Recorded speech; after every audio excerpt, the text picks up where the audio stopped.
Hi, my name is Mackenzie, and fun fact about me, despite my female appearance, I am in fact a human being. Today's lesson is women are people, something that is news to some, including the Mormon/LDS Church. Mormon women pushing for progress have been seen as a nuisance since the beginning of the church, going all the way back to Joseph Smith, who did not like the Relief Society group that the women organized within his church. Shocker. But it is historically women that have made improvements for women in the church, and they receive pushback every single time. The male leaders of this church talk out of both sides of their mouths when they say they love women. What are you talking about? This church is totally for women too. And then also telling them to shut the hell up. Let your voices be heard.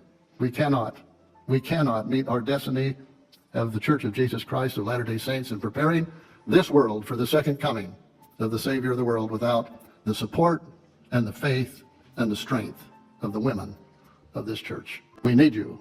We need your voices. They need to be heard. They need to be heard in your community, in your neighborhoods. They need to be heard within the ward council or the branch council. Don't talk too much in those council meetings.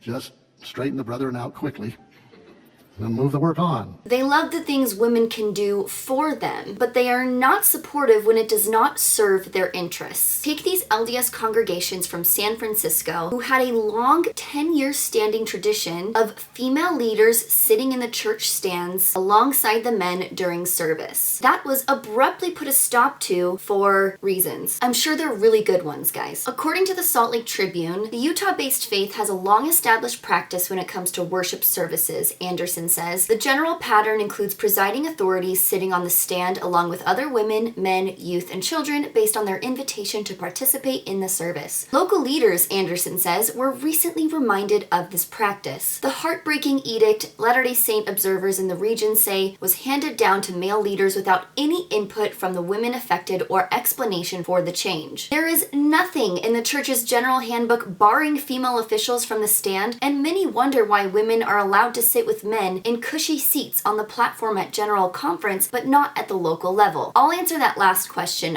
because it's all for show, so that when LDS women invite non-member women to watch General Conference, they can point to the women and go, look, not only do we not make women covenant to their husbands anymore, but we let them sit on the stand sometimes. And sometimes we even let them speak. How amazing is that of us? For any Nevermos who might be confused, all leadership positions in the church are held by men. The bishop and his counselors sit on the stand every Sunday at church to show that they preside over that ward. There is also a Relief Society council comprised of women in every single ward as well, and that is the highest position you can get as a woman. So several Relief Society councils from California decided, hey, we'd like to sit on the stand too. We are also leaders in this ward. And no one had a problem with it for over a decade, until some priesthood holder got his penis in a twist and decided he didn't like that. What kind of a message are we sending to the young women if we tell them that their voice matters, that they are equal to the men? They might get ideas in their head, and we need them to be making babies, not having ideas,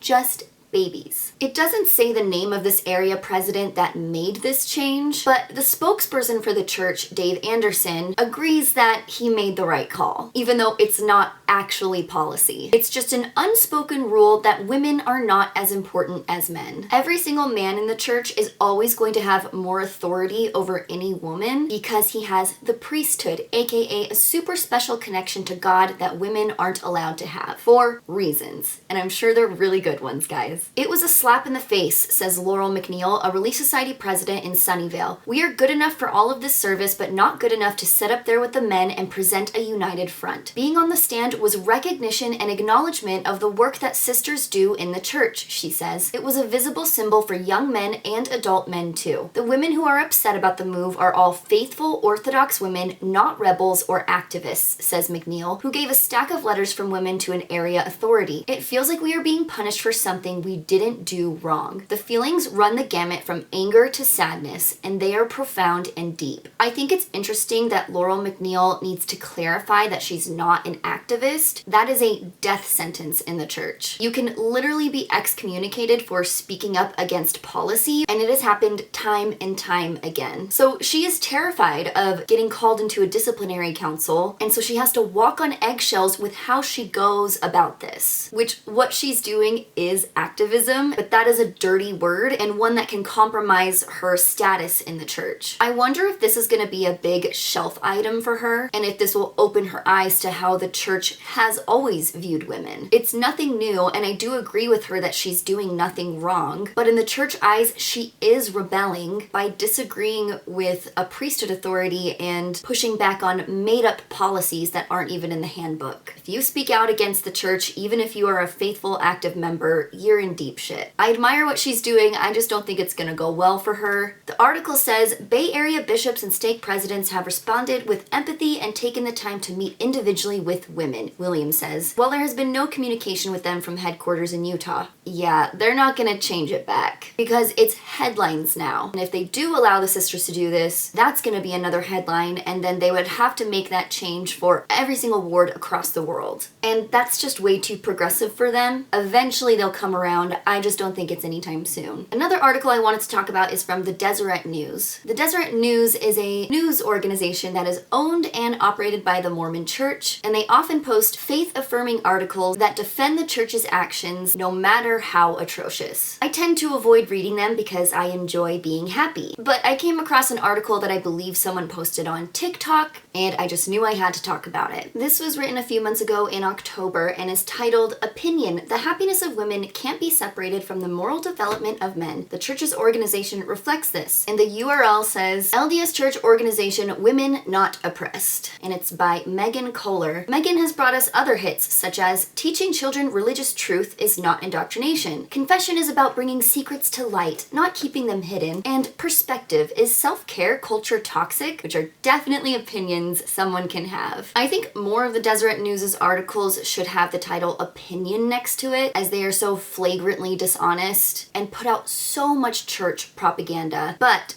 that is also just my opinion. The next line under the title of this article says, far from being a hindrance to women, men's participation in service in church is designed to make them more responsive to the needs of women and children, and to practice putting others first. I can't wait to hear about how this organization that is run almost entirely by men is actually pro-women. The article begins by talking about a man who was inaugurated as the new president of BYU Idaho and is also a General Authority 70, which is one of the top positions you can have in the church besides being like an apostle. Megan says, at a luncheon following the inauguration ceremony, Jennifer Meredith remarked on how her husband was fully engaged in home life, diving in to change diapers, fold laundry, and do the dishes. They share a chore list on their phones. Very cool, Megan. I can't wait to see where you're going with this. Research from the Institute for Family Studies and the Wheatley Institute indicates highly religious men do more housework. I doubt this is because religion makes housework more enjoyable. Rather, men who internalize messages of love and service, even men who once wrestled and played football, learn to make life better and more fulfilling for their spouses and others around them.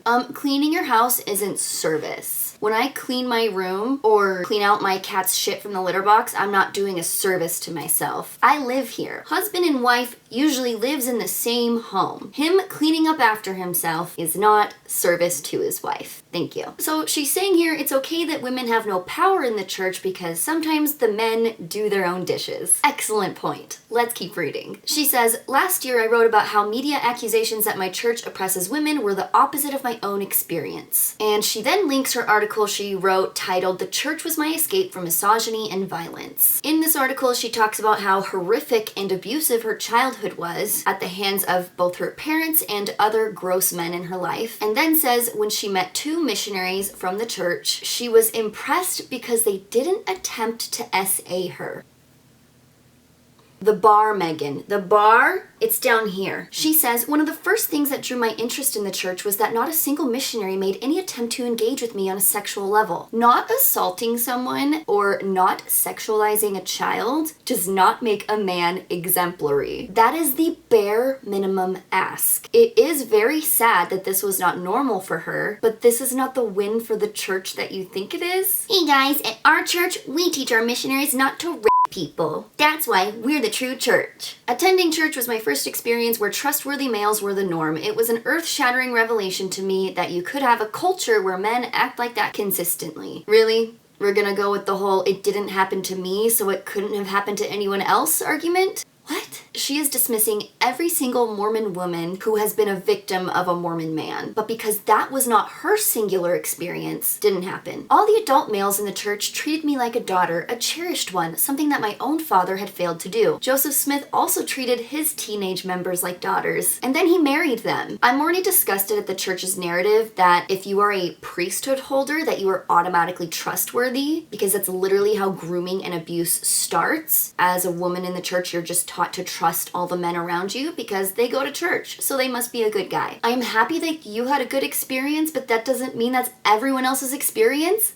Hello? And it gets worse, oh my god. And these experiences continued when I enrolled at Brigham Young University, where I never once was pressured for sex in 5 years of dating male 20-somethings. In those years of both casual dates and multiple long-term relationships, I was never once struck, called a name, whistled at, groped, or complimented on one of my body parts. Okay, and? I can't believe I have to do a how would you feel exercise. But how would you feel if I said, well, my parents never abused me, so I don't think child abuse is really a thing. That wasn't my experience. Why are you talking so negatively about your parents? That didn't happen to me. Shame on you for talking about parents that way. Just because something didn't happen to you doesn't mean it's not happening to other people. Just ask one of Nick Sale's 22 victims if they had ever been assaulted or harassed by a priesthood holder. I personally know someone from college who was SA'd on BYU campus. Just ask the BYU's Title IX office how many reports they get each day. She kind of reminds me of Jennifer Roach, who has zero empathy for other victims even though she was a victim herself, all in the name of defending the church. These kinds of members actually make me so angry because the church uses them as props to show that they can't possibly have a problem with abuse or misogyny in the church because look at these victims who were not abused by church members. They say there's not a problem. Fuck out of here. Let's go back to the original article now that we know the context behind why she feels so defensive of all the nice guys that she's met at church. My husband's father died of cancer when he was 11. Shortly after, one of his church leaders took him to visit and serve other families in their congregation. One of the families had a severely disabled son who they'd sometimes take out to dinner. That leader showed his love for me by teaching me how to care about others. I'm sure it wasn't easy, but it had a huge impact on me, my husband recalls. We're talking a lot about men for an article that's supposed to show how women are equal to men in the church. Also, women can also do service for people. Women are fully capable of every leadership position in the church. Every single one. It is a lie and a control tactic to tell them that they are not. And that's on the RLDS church having a female prophet. I probably disagree with most things the RLDS church teaches, but they got one thing right. Ladies as pimps too. And then they pulled this little quote out and made a little graphic for the article. Priesthood service in the Church of Jesus Christ of Latter-day Saints, wherein lay men serve in various unique capacities, helps teach men of all ages how to care for others. The aim is to make bad men good and good men better, as one leader summarized. As a wife and the mother of 4 sons, this matters. Why are we talking so much about men? I thought this article was about women. Even in an article where she's supposed to defend women's role in the church, she cannot help herself by babbling on about how great men are. You can teach men to be nice people and have women in leadership roles. I am struggling to see the correlation here. She continues, and yet there's no shortage of media productions and commentary lamenting men's roles in traditional religion. The impression often being conveyed is that women are second-class citizens in the pews, that because they do not serve in certain capacities, they therefore lack the necessary power to serve women's interests and participate equally with men. The assumption often seems to be that men are the primary beneficiaries of distinct leadership roles that are male only. me. Yes, just end your article here, no notes. This overlooks the experience of so many women and children who, like me, have learned that the happiness and security of women and children cannot be separated from the moral and emotional development of men. In the Latter-day Saint tradition, the way men participate in priesthood service is aimed at developing these qualities. This happens in ways that will almost never make major headlines. Because a man visiting someone who has cancer or taking a family to dinner, it's not newsworthy. It's not anything a woman can't do. You know, it's on me for thinking this article would have any actual good points in it. There are, of course, exceptions, and too many women and children have suffered at the hands of men who failed in their responsibilities, or worse, used them as cloak for their betrayal. Yet, having grown up outside the church, I've seen firsthand that the majority of harm perpetrated against women and children occurs where institutional influence, especially upon men, is the weakest. So because she grew up outside of church and she came from an abusive household, she thinks the majority of abusive households are from people who aren't Mormon. There's no statistics to come with this either. It's literally all anecdotal, besides the studies show that men sometimes take out the garbage, so stop complaining bullshit. She then talks about how Utah Mormons are really rich, so they can't possibly be abusing women. Utah, by comparison, where religiosity is high, has the lowest childhood poverty rate in the nation and the second lowest for women. Poor children also have higher economic mobility. According to Gallup, Utah consistently ranks in the top 10 states for well-being, which looks at career satisfaction, social connection, and health. Strong families generate stability and social capital for Utah's women and children. What she left out was that sewer slide is the #1 leading cause of death for kids between the ages of 10 and 17, and that Utah's overall sewer slide rate is double the nation's average. Utah is notoriously awful at dealing with mental health issues, and the Mormon Church is also shit at teaching people how to deal with them. So that's a -3,000, Megan, for bringing the prosperity gospel into this. Utah Mormons being rich has done fuck all for their health and overall well-being. Some suggest religious emphasis on marriage and family unduly burdens women, but my experience has been the opposite. Oh my god, shut up. Your experience does not override everyone else's experience. I do not think that because I was abused and had really bad experiences with bishops that was everyone else's experience. If every person was abused in the church, they would have no membership. And I think there are people who are happy in the church. Unlike church leaders, I don't think telling someone that they're not actually happy is productive. Some women are happy to stay at home and others are not. Except they are told by the church that they are happiest as a homemaker and a housewife and a helpmeet for their husband's needs. That role does not fit everyone. And it's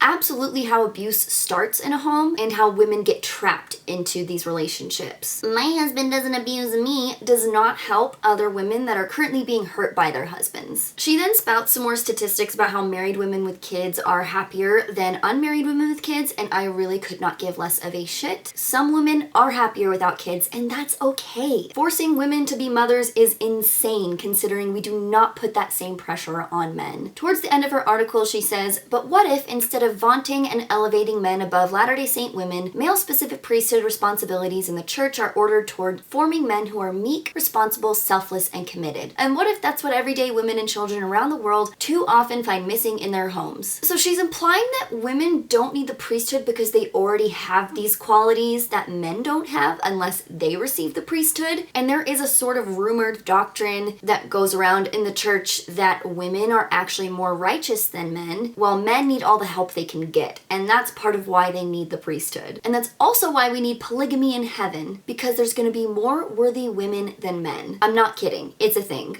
I'm sure I can find a general conference talk. Even better, I found 2 conference talks. They're not the newest. One is from the 70s, one is from the 90s, but I know they are still repeating this shit because I heard it all the time in church. This is just the proof that I have. So Neil A. Maxwell, in his talk called The Women of God, said, "We men love you for meeting inconsiderateness with consideration and selfishness with selflessness. We are touched by the eloquence of your example. We are deeply grateful for your enduring us as men when we are not at our best because, like God, you love us not only for what we are, but for what we have the power to become," which is the longest way of saying boys will be boys I have ever heard. And wow, you guys are just so much better than us, and we appreciate you so much for being better than us. We're not going to give you any jobs, though. Calm down. And then in the talk by James E. Faust called What It Means to Be a Daughter of God, he said, "As daughters of God, you cannot imagine the divine potential within each of you. Surely the secret citadel bombshell of women's inner strength is spirituality. In this, you equal and even surpass men as you do in faith, morality, and commitment when truly converted to the gospel. What? You guys are just so much better than us in every single way? It don't feel like it. So yeah, this is a thing. Mormon men say this, and it's annoying because they do not actually believe this, because their actions do not be matching their words. If women are so much better than men, why aren't you letting them have more power in the church? It makes no sense if women would run the organization better to give it entirely to the men. It's just something they say to fluff women up and make them feel good about themselves whenever they have a concern about how they are being treated in the church. Don't worry about that, darling. You're better than everyone, actually. That's why you can't be a bishop. You'd be too good at it, and people would be jealous. Not being given power in the church is one thing, but being absolutely degraded and objectified and punched down on is another. I was told in young women's lessons that if I dressed immodestly, a boy was gonna go home and watch pornography and that it was my fault. Dallin Oaks, who is slated to be the next prophet of the Mormon church, said the exact thing in General Conference to children and teenage girls. I was told that if I had sex before marriage, it was like giving someone a chewed up piece of gum. The boys did not and do not get these lessons. As a young girl, I was continuously told about how dangerous boys were, but it was my job to control their thoughts and their actions. The victim blaming starts at a very young age. So when I was 15 and was SA'd, I thought about these lessons I'd received in church, and I thought at times that it must have been my fault. And since my bishop did nothing, I wondered if he thought it was my fault too. I was a kid, but this is the way Mormon men are taught to think. And they really are tuned in to what the young kids want or need. Their only other competition are slutty girls doing really stupid dances without bras. And that's the competition. So hey, come here. Teenage girls are not slutty. They are children. And if you are sexualizing them, I've got some bad news for you, you fucking creep. But if Mormon men talk like this at the pulpit, of course you're gonna have members talk like this. It's dangerous, it's disgusting, it's alarming, and it's how the abuse of women thrives within the church. Sorry that ended on such a somber note. This is a topic I am very passionate about, as I am sick of the hate and vitriol that is spewed towards women while they simultaneously pretend it's not happening and that it's not harmful. I love women and I love men. I actually exclusively date men. I like them so much. I hate the patriarchy and I hate oppressive men, and Mormon men are taught in the church to be oppressive. Am I ever gonna end a video without sweating? No one knows. Thank you for watching. I appreciate it. If you're not subscribed, please do that. Even if you're hate watching, we all do it. You might as well just subscribe, okay? I see you guys typing your comments. Turn my notifications on since you know you're gonna watch anyways. Forgot Trixie and Rexy again. Say goodbye to Trixie and Rexy. Do it. And I'll talk to you guys soon. Bye.